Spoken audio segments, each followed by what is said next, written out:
Hello everyone. இன்னைக்கு நம்ம விஜயோடைய பொதுக்குழு கூட்டம் நடந்துருச்சு இல்லையா? போன வெள்ளிக்கிழமை நடந்துச்சு. அத பத்தி தான் நம்ம இன்னைக்கு ஒரு மினி விளாக் பார்க்க போறோம். ஆல்ரெடி இந்த பொதுக்குழு கூட்டத்துல விஜய் பேசினது, ஆதவ் அர்ஜுன் பேசினத எல்லா political strategist, analyst, speech analysis பண்ணி என்னென்ன தப்பு, என்னென்ன ரைட்டு, இதுக்கான அர்த்தங்கள் என்னன்னு ஆல்ரெடி நெறைய பேர் நெறைய மீடியால போட்டுட்டாங்க. நான் ஒரு பொலிட்டிக்கல் அனலிஸ்ட்டோ, இல்ல ஒரு பொலிட்டிக்கல் ஸ்ட்ராட்டஜிஸ்ட்டோ கிடையாது. நான் ஒரு சாதாரண பாமர மக்கள சேர்ந்து என்னோட பார்வை எப்படி இருக்கு? எனக்கு அந்த ஸ்பீச் எப்படி பட்டுது? நான் இதுவரைக்கும் கவர்மெண்ட் கிட்ட இருந்து வாங்குன சில விஷயங்கள வச்சு, இவருடைய ஸ்பீச் எனக்கு என்ன இம்பாக்ட்ட கிரியேட் பண்ணுச்சு? அப்படின்றத பத்தி தான் நான் இன்னைக்கு பேசப் போறேன். இது முழுக்க முழுக்க என்னுடைய பெர்சனல் ஒப்பீனியன். எனக்கு தெரிஞ்ச விஷயத்த ஓரளவுக்கு எனக்கு தெரிஞ்ச பொலிட்டிக்கல் நாலேட்ஜ வச்சு சொல்ற ஒரு விஷயம் தான் இது. இது என்னுடைய பெர்சனலான கருத்து. விஜயோடைய ஸ்பீச்ச பத்தி எனக்கு என்ன இம்பாக்ட்ட கிரியேட் பண்ணுச்சு அப்படின்ற விஷயத்த பத்தி ஒரு 5, 6 பாயிண்ட் நான் எடுத்து வச்சிருக்கேன். அத தான் நம்ம இன்னைக்கு விளாக்ல பார்க்க போறோம். வாங்க பார்க்கலாம்.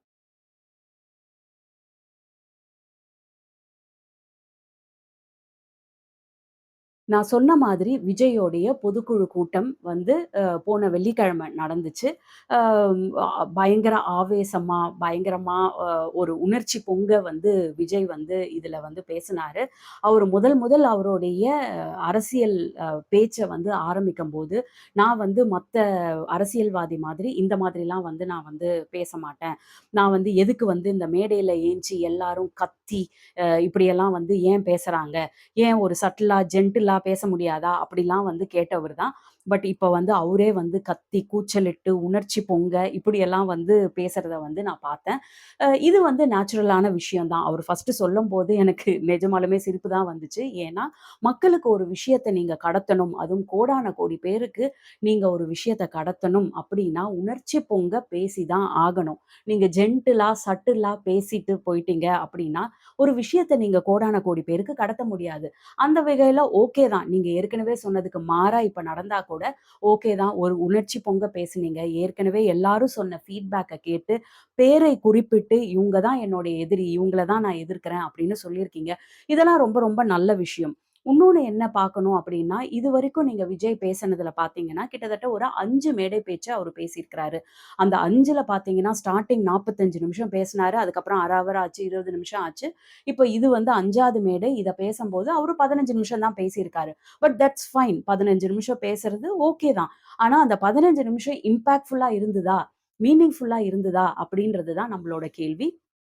ஓரளவுக்கு அவரு பேசினது ஒரு அம் கேட்கறதுக்கு நல்லா இருந்துச்சு. மீனிங்ஃபுல்லா, இம்பாக்ட்ஃபுல்லா இருந்துச்சா அப்படின்னா, அது ஒருத்தர் ஒருத்தர் ஒரு ஒரு தனி நபரோட கருத்தா தான் இருக்கும். எனக்கு இம்பாக்ட்ஃபுல்லா இருந்துச்சா, எனக்கு மீனிங்ஃபுல்லா இருந்துச்சான்னு தான் நான் சொல்ல முடியுமே ஒழிய, எல்லாருக்குமே அது இம்பாக்ட்ஃபுல்லா, மீனிங்ஃபுல்லா இருந்துச்சான்னு நம்ம பொது கருத்து நம்மளால வைக்க முடியாது. இப்ப முதல்ல அவர் என்ன சொல்றாரு அப்படின்னா ஃப்ரீ மூவ்மெண்ட் என்னால என்னோட மக்கள சந்திக்கவே முடியல.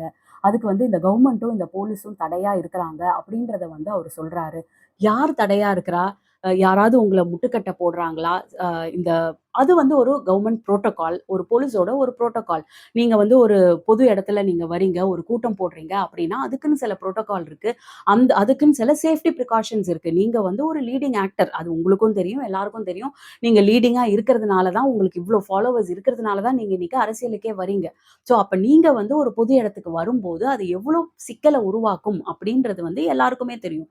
அப்ப சில புரோட்டோகால்ஸ் இருக்கு. உங்கள அப்படியே வீதியில விட முடியுமா? அப்படின்னு கேட்டா, கண்டிப்பா முடியாது தான். அது எல்லாத்தையும் நீங்க அ அ நீங்க குடுத்து பர்மிஷன் வாங்கி, அதுக்கப்புறம் தான் உங்களால ஒரு கூட்டம் போட முடியும். அது எல்லாருக்கும் தெரியும். இது ஒரு சிம்பிளான ப்ரொசீஜர். அப்படியே இல்லனாலும் என்ன பண்ணுவாங்க? இப்ப பிஜேபி ஒரு போராட்டம் நடத்துச்சு. நீங்க விதிமுறைகள்லாம் தாண்டி ஒரு போராட்டம் நடத்துறீங்க அப்படின்னா, உங்கள அரெஸ்ட் பண்ணி கொண்டு போய் ஒரு மண்டபத்துல வைப்பாங்க. அந்த மண்டபத்துல வச்ச பிறகு அதுக்கப்புறம் 6 மணிக்கு மேல ரிலீஸ் பண்ணுவாங்க.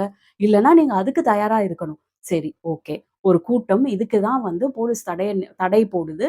அ கவர்மெண்ட்டும் தடை போடுதுன்னே வச்சுக்கலாம். ஒரு கூட்டம் நீங்க ஆர்கனைஸ் பண்றீங்க. ஒரு போராட்டம் ஆர்கனைஸ் பண்றீங்க. ஆனா, ஒரு காமராஜர், பெரியாருடைய நினைவு தினம் அன்னைக்கு ஒரு சிலைக்கு காலையில 7 மணிக்கு ஒரு சாதாரண ஒரு கார்ல போயி ஒரு மாலைய போட்டுட்டு வர்றதுக்கு யாரு தடை விதிச்சா? எனக்கு தெரிஞ்சு அதுக்கெல்லாம் யாரும் தடை விதிக்கிற மாதிரி தெரியவே இல்லையே! நீங்க நெனச்சீங்கன்னா, காலையில 7 மணிக்கு போய் ஒரு மாலைய போட்டுட்டு இருக்கலாம். ஆனா, எல்லாருடைய நினைவு தினத்த அன்னைக்கும், நீங்க என்ன பண்றீங்க? ஒரு ஃபோட்டோவ ஃப்ரேம் போட்டு உங்க வீட்டுக்கு வர வைக்கிறீங்க. அதுக்கு பூ தூவுறீங்க. இதுதான் நீங்க பண்றீங்க. அந்த ஒரு மினிமம் எஃபோர்ட் கூட நீங்க எடுக்க மாட்றீங்க. இத தாண்டி போகணும் அப்டின்னுட்டு. சரி.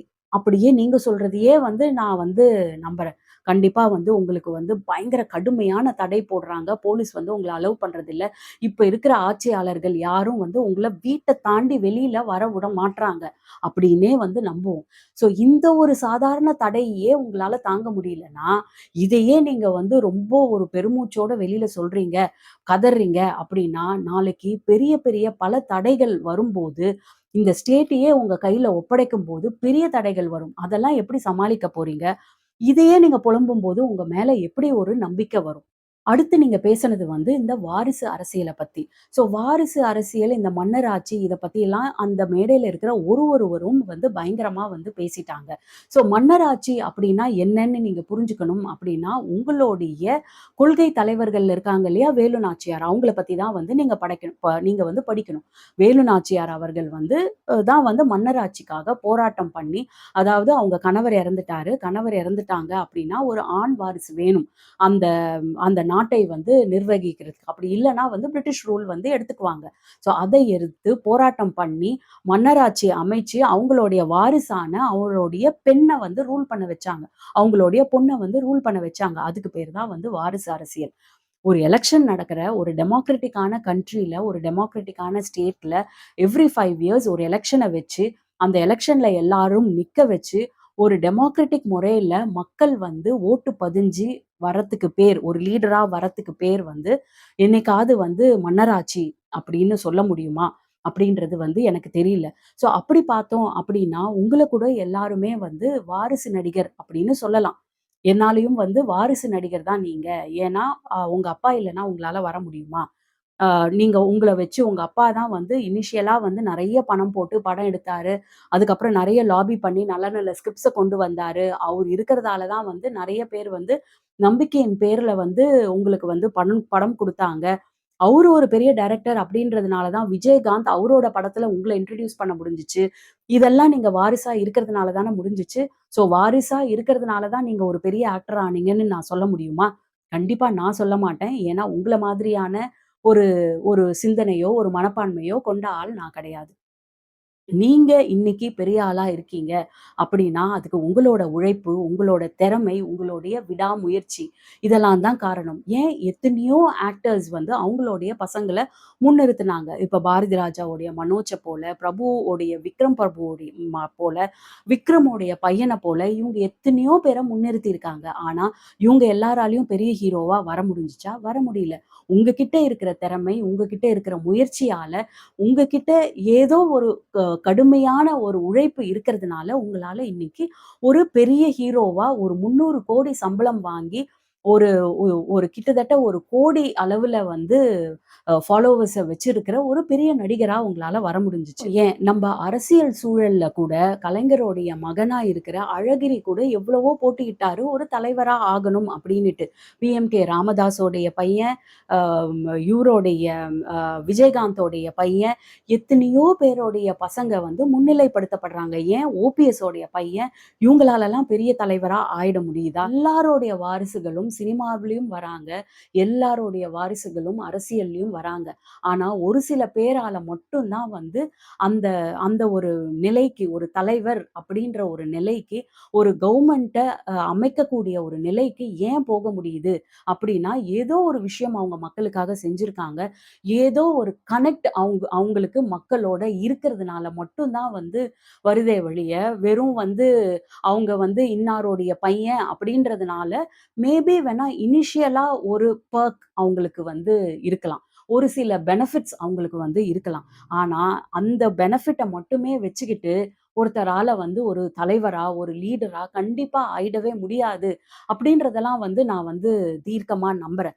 ஏன் அப்படின்னா, இது வெறும் வந்து மன்னராட்சியா மட்டும் இருந்து, இத வெறும் வந்து வாரிசு அரசியலா மட்டும் இருந்திருந்தது அப்படின்னா, நம்மளுடைய தமிழ்நாட்டுல எத்தன திட்டங்கள் நம்ப நம்பளுடைய வந்து இந்த கல்வியோடைய திட்டமா இருக்கட்டும், இல்ல இந்த சத்துணவு திட்டமா இருக்கட்டும், காலை உணவு திட்டமா இருக்கட்டும், பெண்களுக்கு சம உரிமை அப்படின்ற சொத்துல சம உரிமை அப்படின்ற திட்டமா இருக்கட்டும், அது இல்லாம வந்து நெறைய வந்து எஜுகேஷனல் பாலிசியா இருக்கட்டும், இந்த மாதிரிலாம் எத்தன திட்டங்கள் வந்து நம்பளுடைய தமிழ்நாட்டுல முதல்ல ஸ்டார்ட் ஆயிருக்கு. ஈவன் நம்மளுடைய ரேஷன் கார்ட் அ ரேஷன் வழியா நம்மளுக்கு குடுக்குற பல திட்டங்கள் கூட நம்ம கிட்ட இருந்து இப்ப வந்து நார்த் ஸ்டேட்ஸ்ல வந்து நெறைய ஸ்டேட்ஸ்ல வந்து இப்ப குடுத்துட்டு இருக்காங்க. அது இல்லாம இப்ப பிஜேபி வந்து நம்பளுடைய பெண்களுக்கான உரிமை திட்டம். இதுல வர காசு, இந்த மாதிரி திட்டங்கள வந்து பிஜேபி பார்த்து ஏற்கனவே நக்கல் அடிச்சாங்க. அதுக்கப்புறம் இப்போ அவங்க அ வ வ க க இது எலக்ஷன் கன்டெஸ்ட் பண்ற பல ஸ்டேட்ல வந்து அவங்க இந்த திட்டத்தெல்லாம் தான் வந்து அனவுன்ஸ் பண்ணிட்டு வந்துட்டு இருக்காங்க. அதெல்லாம் தாண்டி இப்ப ரீசென்ட்டா ஸ்டேட் கவர்ன்மெண்ட் அவங்களுடைய பட்ஜெட்ட அனவுன்ஸ் பண்ணாங்க. அந்த பட்ஜெட்ல ஒரு சர்விக்கல் கேன்சருக்கான தடுப்பூசிய வந்து ஃப்ரீயா வந்து மகளிருக்கு போடுறதுக்கு அனவுன்ஸ் பண்றாங்க. அது இல்லாம வந்து மகளிர் பேர்ல பெண்கள் பேர்ல வந்து சொத்த பதிஞ்சா வந்து அதுக்கு ஒரு இன்சென்டிவ் வந்து அதுக்கு வந்து ஒரு சப்சிடியோ, ஒரு இன்சென்டிவோ வந்து குடுக்குறாங்க. இந்த மாதிரி எத்தன ஸ்கீம்ஸ வந்து கொண்டு வந்திருக்காங்க. இத்தன ஸ்கீம்ஸ கொண்டு வந்து நம்ம தமிழ்நாடு எதுலயாவது பின்தங்கி இருக்கா? சொல்லுங்க. எத்தன ஸ்டாட்டிஸ்டிக்ஸ் இருக்கு நம்ம இந்தியால. சோசியல் டெவலப்மென்ட்ல ஒரு சமமா முன்னேறின அ ஒரு ஒரு ஸ்டேட். அதாவது சென்னையிலிருந்து கன்னியாகுமரி வரைக்கும் சமமா முன்னேறின ஒரு ஸ்டேட்ல நம்ம தமிழ்நாடும் வந்து ஒண்ணு. மகாராஷ்டிரா போல கிடையாது. மும்பை மட்டும் முன்னேறி, மத்ததெல்லாம் வந்து முன்னேறாம இருக்கிற இருக்கிற ஸ்டேட் வந்து நம்ம ஸ்டேட் வந்து கிடையவே கிடையாது. ஒரு எஜுகேஷனா இருக்கட்டும், ஒரு ஹியூமன் டெவலப்மென்ட் இண்டெக்ஸா இருக்கட்டும், இத எல்லா விஷயத்திலயுமே வந்து நம்பளோட ஸ்டேட் வந்து முன்னிலையில இருக்கு. எஜுகேஷன்ல பார்த்தீங்கன்னா, 2030ல சென்ட்ரல் கவர்ன்மென்ட் அச்சீவ் பண்ண வேண்டிய டார்கெட்ட நம்ம ஆல்ரெடி அச்சீவ் பண்ணிட்டு உட்கார்ந்துட்டு இருக்கோம். இத்தனை திட்டங்கள் தான் வந்து இதுக்கு காரணம். இத்தன திட்டங்களும் இந்த 2 திராவிட கட்சிகளும் மாறி எல்லாருக்குமே வந்து குடுத்திருக்கு. ஈவன் நீங்க அந்த ரிசர்வேஷன் எடுத்துக்கிட்டீங்கன்னா கூட நம்மளுடைய தமிழ்நாட்டுல எந்த அளவுக்கான ரிசர்வேஷன் 69% ரிசர்வேஷன் இது எல்லாம் தான் வந்து நம்மளுடைய ஒரு social development, human index development இது எல்லாத்துக்குமே வந்து வழி வகுத்து குடுத்துட்டு இருக்கு. இது எல்லாம் வந்து வெறும் மன்னராட்சி, வெறும் வாரிசு அரசியல் இதெல்லாம் வந்து அவங்களுடைய வீட்டுக்கு எடுத்துட்டு போயிட்டாங்களா?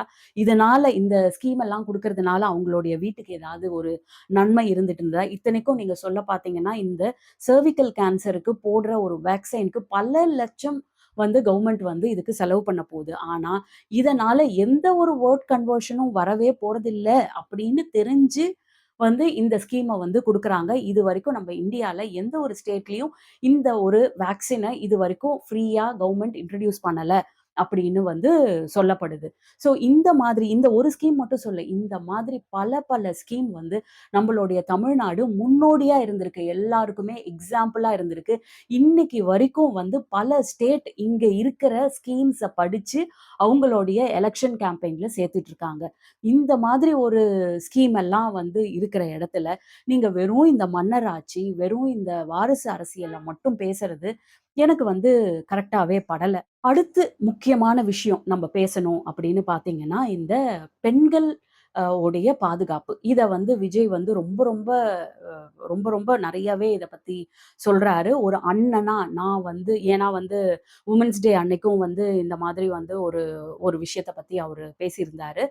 பெண்களுக்கு வந்து பாதுகாப்பே இல்ல. எந்த ரீதியில நீங்க பெண்களுக்கு பாதுகாப்பு இல்லன்னு இப்ப நடந்த ஒரு 3 சம்பவத்த ரீதியில பெண்களுக்கு பாதுகாப்பே இல்ல அப்படின்னு சொல்றீங்கன்னா, அது வந்து எவ்வளோ பெரிய தவறான விஷயம்.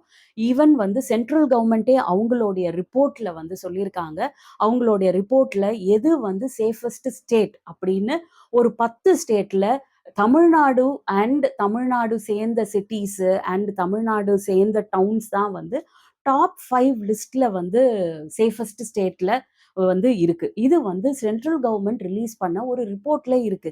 இந்த ரிப்போர்ட்ட பத்தி நிர்மலா சீதாராமே வந்து அசெம்பிளில பேசுறாங்க.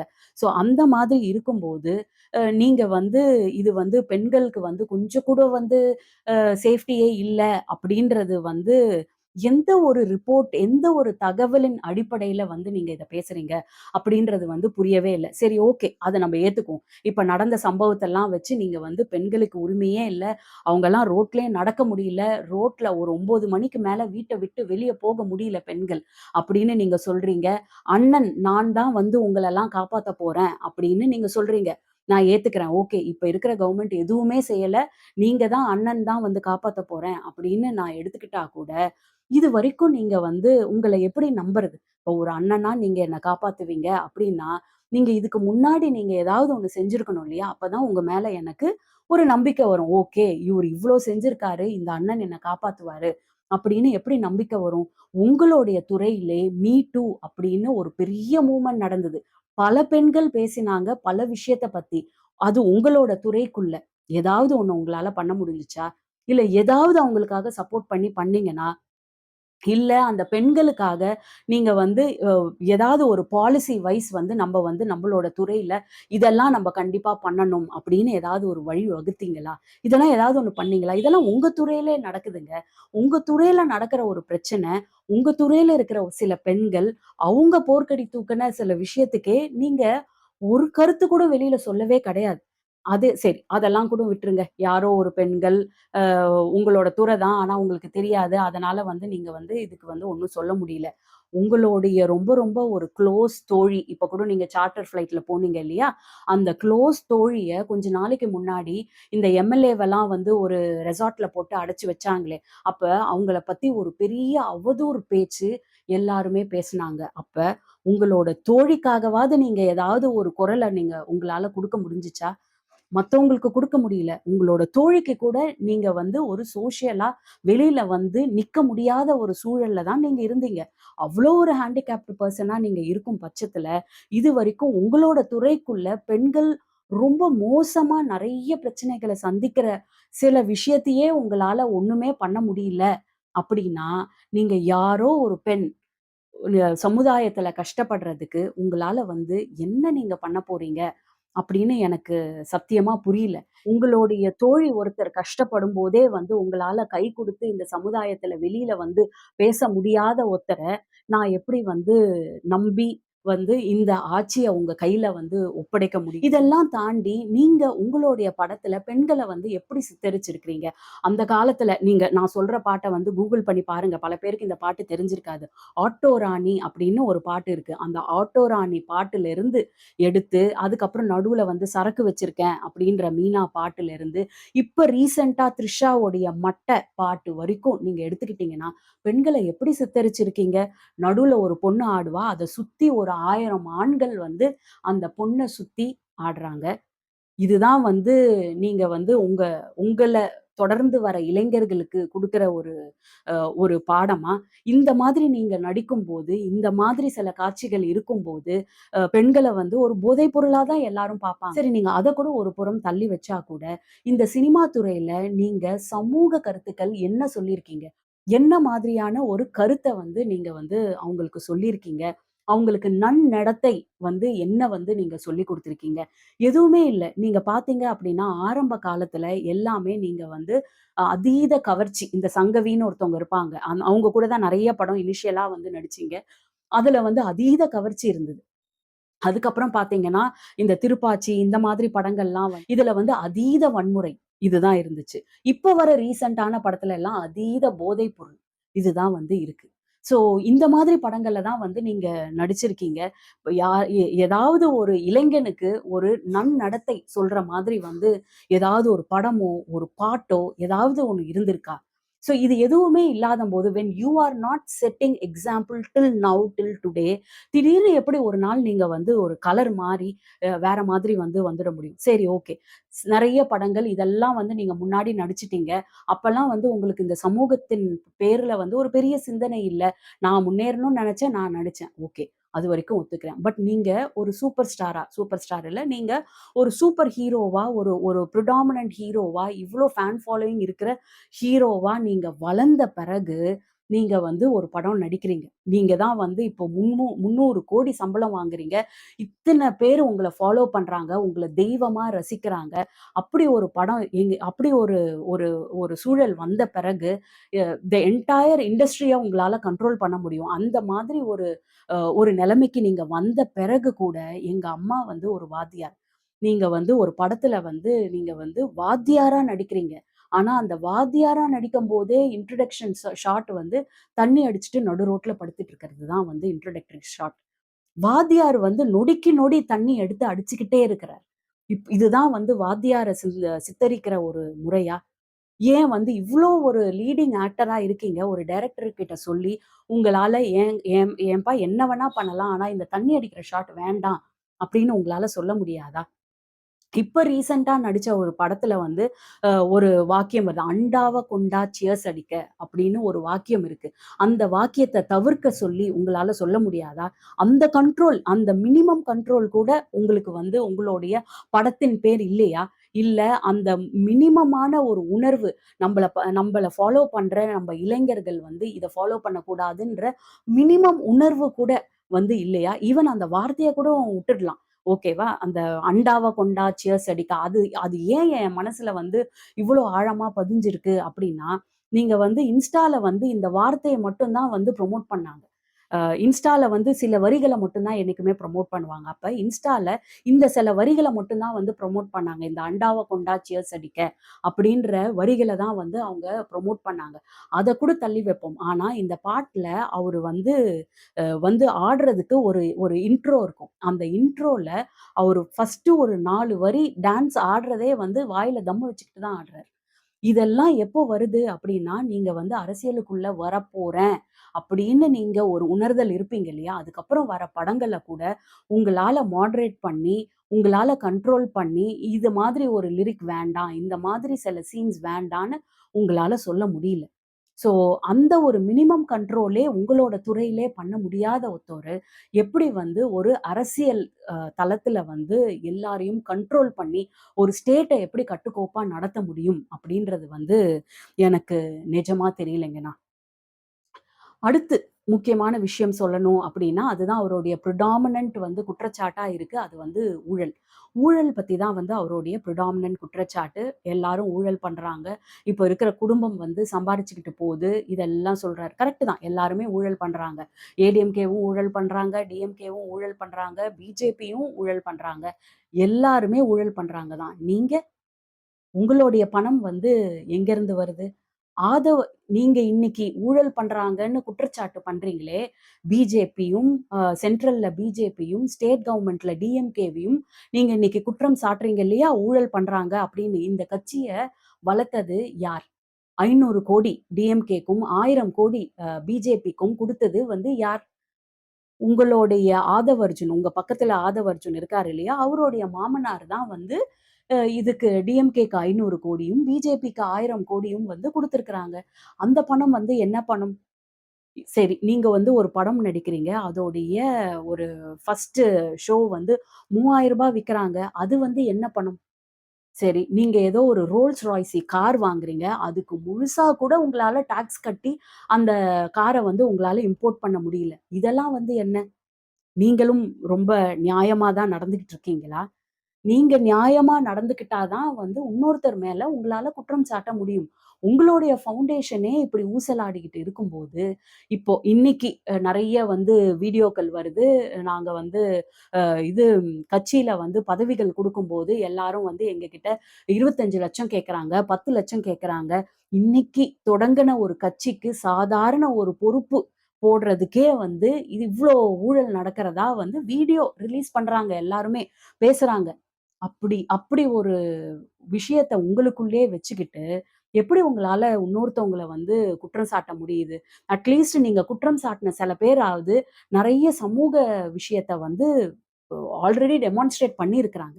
நீங்க அதையும் வந்து இதுவரைக்கும் டெமான்ஸ்ட்ரேட்டே வந்து பண்ணதில்ல. ஸோ இந்த ஊழல் அப்படின்ற பேர்ல ஏன் உங்க மேல எனக்கு வந்து நம்பிக்கை வரமாட்டுது அப்படின்னா, இந்த ஊழல் கட்சிகள ஃபண்ட் பண்றதே உங்க பக்கத்துல உட்கார்ந்திருக்கிறவருடைய மாமனார் தான். அவர அப்ப நீங்க முதல்ல ஒழிச்சு கட்டணும் இல்லையா?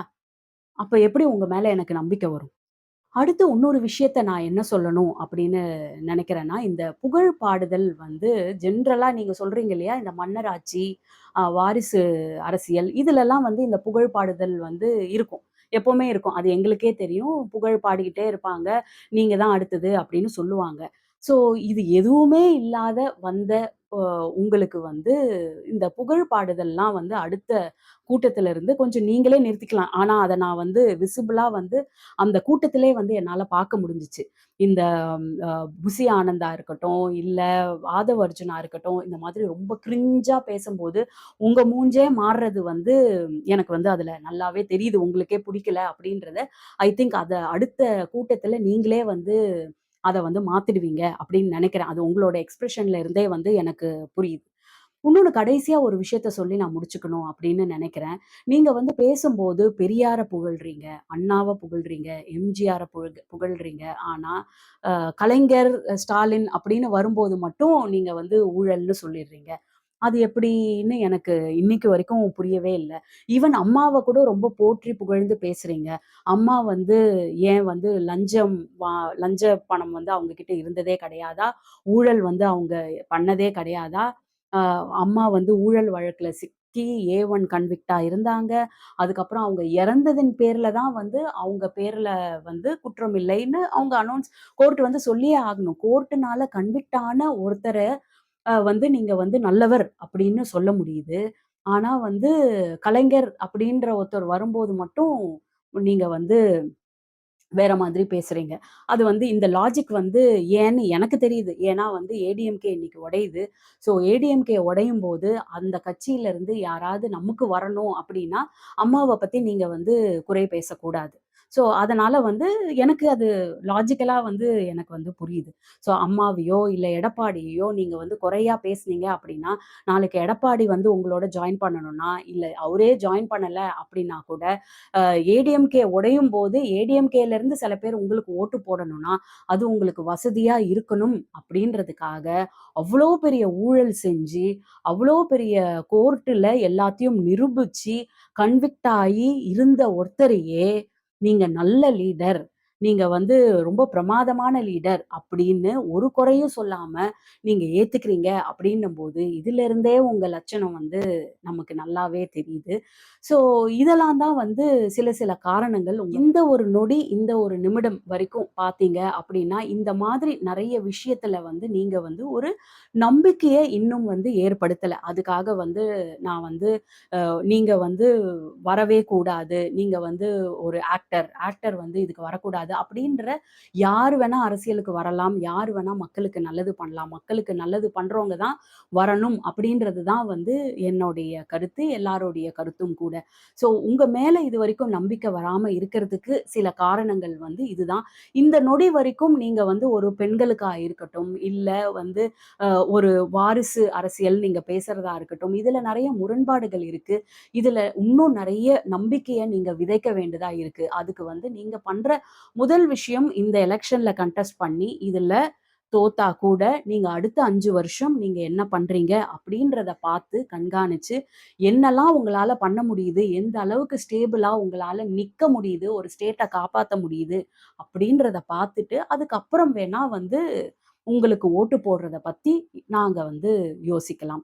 இதுதான் வந்து ஒரு பாமரனா நான் வந்து எனக்கு இருக்கிற ஒரு மினிமம் பொலிட்டிக்கல் நாலேட்ஜோட எனக்கு தெரிஞ்ச ஒரு விஷயத்த வந்து நான் வந்து சொல்லியிருக்கிறேன். எந்த காலத்திலும் வந்து விஜய் வந்து அரசியல விட்டு போயிடணும்னு நான் சொல்லவே கிடையாது. அவரு வந்து இன்னும் ரொம்ப நாள் இருக்கணும். நெறைய விஷயங்கள் பண்ணணும். இதெல்லாம் ப்ரூவ் பண்ணா தான் அவரால வந்து இந்த சிஎம் பதவிக்கு வர முடியும். அப்படின்றத சொல்லி நான் வந்து இந்த விளாக முடிச்சுக்கிறேன். பாய்.